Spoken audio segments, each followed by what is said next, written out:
aqui a gente tem a JGV, todas as empresas, todos os centros de custo. Beleza. Esse é o nosso conjunto da obra, né? Vamos lá, então. Tivemos um mês de julho, em termos de volumes de operação, muito parecidos com o de junho. A gente cresceu um pouquinho na geração de receitas, né? A receita líquida foi um pouco maior, pouco abaixo do que estava orçado, mas maior do que o mês de junho. E tivemos uma pequena perda em termos de lucratividade, ou seja, os percentuais de lucro apontados em relação à receita líquida, eles foram menores do que no mês anterior, mas ainda dentro de um padrão adequado para aquilo que a gente estava esperando, tá? No acumulado, a gente vem com os números também de receita abaixo daquilo que a gente tinha previsto, mas os números de lucratividade eles estão bastante acima daquilo que tinha sido colocado. A gente está melhor na geração de lucro bruto, no lucro bruto de vendas, nos resultados operacionais e no resultado líquido apurado. Tá quase o dobro, está 20 milhões acima daquilo que estava previsto.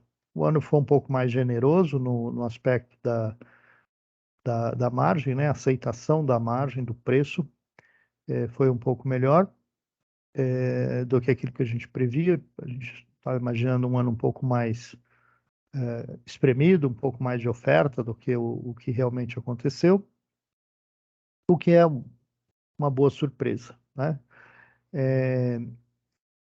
O que ainda a gente vem sempre debatendo é a questão de que isto tem um impacto de caixa quando eu jogo isso dentro do meu capital de giro, tá? Nesse mês de julho, desce um pouquinho, por favor, para a gente ver o total do capital de giro operacional, tá?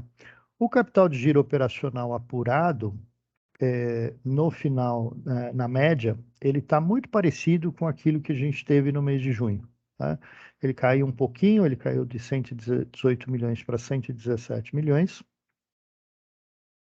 Não caiu o custo de capital, por quê? Porque, novamente, a gente teve um incremento na taxa de juros, tá?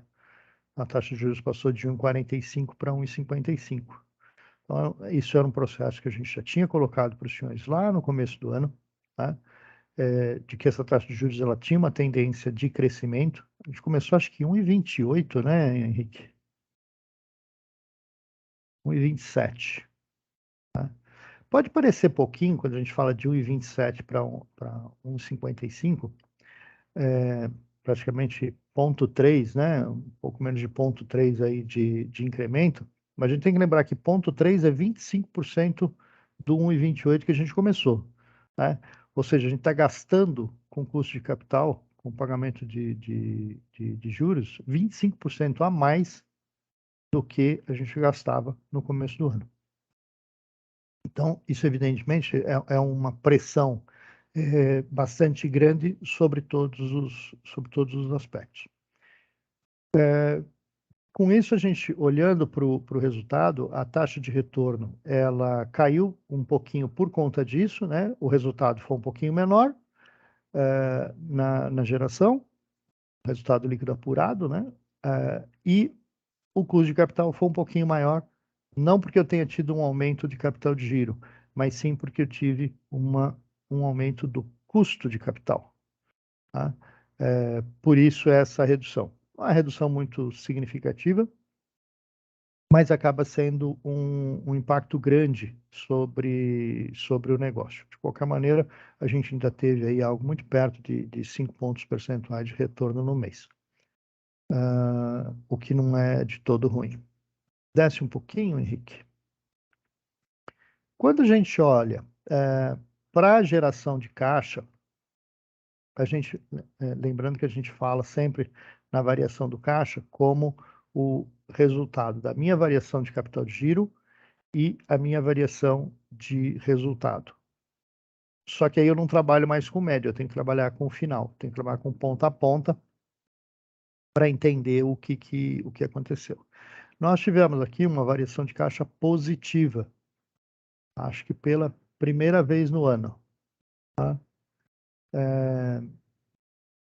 Isso, evidentemente, dá um alívio bastante grande na operação do caixa. Né? Para entender isso, a gente tem que olhar para os números finais do capital de giro. Sobe para a gente, por favor.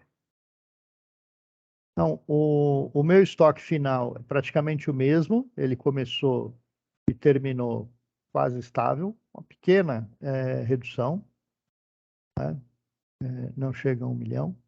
Teve um incremento bastante grande de contas a receber, ou seja, aumentou a concessão de crédito, mas teve um incremento bastante grande de contas a pagar, ou seja, aquilo que ingressou dentro da operação, ela veio com um financiamento do cliente.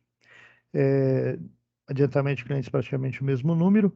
Então, a grande alteração neste fluxo foi a geração de contas a pagar. É muito importante também a gente ter esses números apurados com muita fidelidade, para que a gente não olhe para uma informação errada, né? Informação errada é pior que não ter a informação. A gente está identificando todos esses processos, o que gerou de compras, o que gerou de vendas, o que gerou dentro de contas a pagar, de contas a receber, para efetivamente ter esse número correto. Me chamou um pouco a atenção, porque eu tive uma variação de compras, né? O movimento de compras foi menor, em 10 milhões, mas o quanto você recebeu cresceu em 20 milhões. Então, ou se vendeu muito rápido aquilo que se comprou, né? Ou pode até haver algum problema na apuração do número. É isso que a gente ainda tá checando e vai checar a posteriori. Considerando esse número correto, a gente tem aí o número bastante positivo. Por quê? Quando eu passo de 124 milhões para 111 milhões, significa que 13 milhões entraram no meu caixa. Tá? Dentro aquele fluxo, né, que já foi mostrado para vocês, que tudo ou foi ou é ou será caixa. Tá? E soma-se a essa variação o lucro líquido contábil, né, gerado de 7 milhões.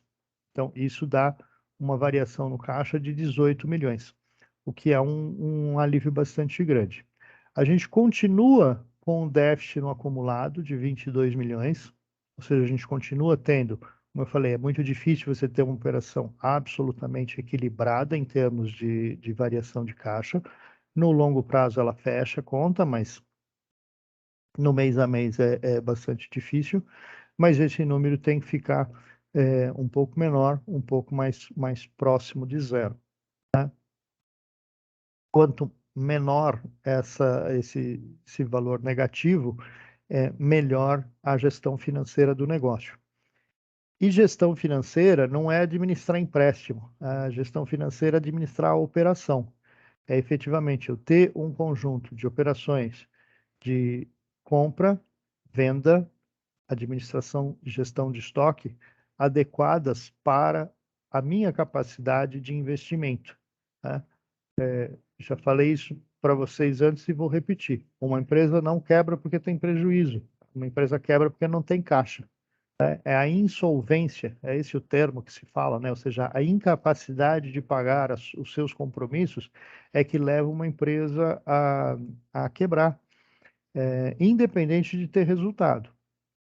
Mostrei para vocês agora, né, mais uma vez, né, num outro exemplo, de uma outra forma, mais detalhada ao longo do tempo, que uma empresa ela pode apresentar sucessivos resultados de lucro e ter déficits de caixa muito grandes, mesmo tendo uma operação em que está equilibradinha, vendendo aquilo que está comprando, tem um programa de financiamento do cliente parecido com aquilo que faz, mas tem um padrão de cobertura de estoque desequilibrado.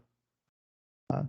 Então, quando a gente pensa nisso, é um único ponto, é um único detalhe, mas que ele é fundamental na definição daquilo que eu vou ter como visão futura do capital de giro, e por consequência do meu fluxo de caixa.